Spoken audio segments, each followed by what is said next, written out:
Alright, let's look at the practice exam 3, problem number 4. Alright, so we want to find an equation of the tangent line to the polar curve r equals sine of theta at theta equals pi over 6. Alright, so let's do that. So first I'm going to turn this into a parametric equation.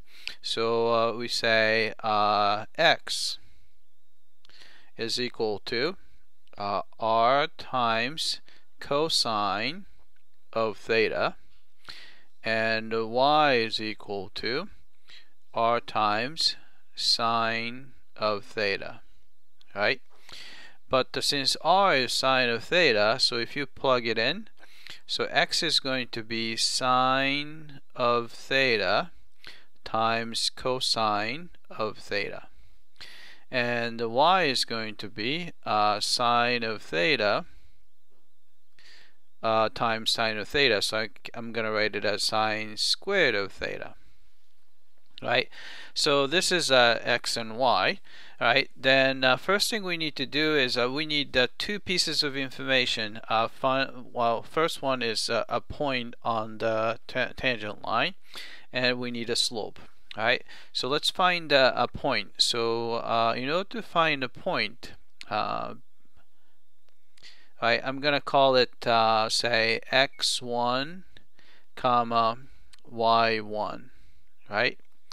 So in order to find that, all you have to do is plug in theta equals pi over 6 into x and y. So you have x of pi over 6 comma y of pi over 6.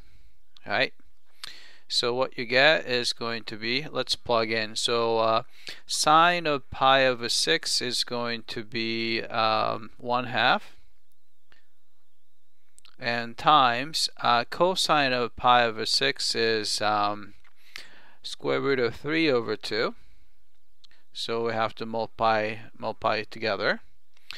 And then you have a y of pi over 6, so pi over 6 plugged in. So sine of pi over 6 would be a 1/2, so square would be 1/4. So it's going to be 1/2 squared. So you're going to get square root of 3 over 4, and then you have a 1/4. Alright, so that will be the point. Then we want to find the slope.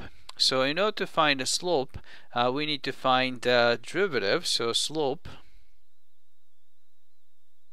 let's call this guy m. So we are looking for dy over dx, right? But the dy over dx is going to be tough to compute. So what we're going to do is we're going to try to find dy over d theta, because everything is written in theta, and over dx over d theta, right? Then we would want to evaluate this guy at theta equals pi over 6. Right, so let's compute this. So by taking a derivative, we can find the dx over d theta. Right, so this is going to be, right, derivative of sine would be cosine of theta times cosine of theta squared. Right, then plus you have a sine of theta, and then take the derivative of cosine is negative sine, so it's going to be negative sine squared of theta. Alright, but the cosine squared and minus sine squared, we can use the trig identity. This is cosine of 2 theta. Alright, and then we take the derivative of say y with respect to theta. Right, this is going to be, let's say, 2 in front, and you have a sine of theta to the first power multiplied by derivative of sine is cosine. Right, 2 sine cosine is a sine of 2 theta. Alright, so all we have to do is we're going to have to, let's say dy over d theta is sine of 2 theta over, and we have a cosine of 2 theta evaluated at the theta equals pi over 6. Right?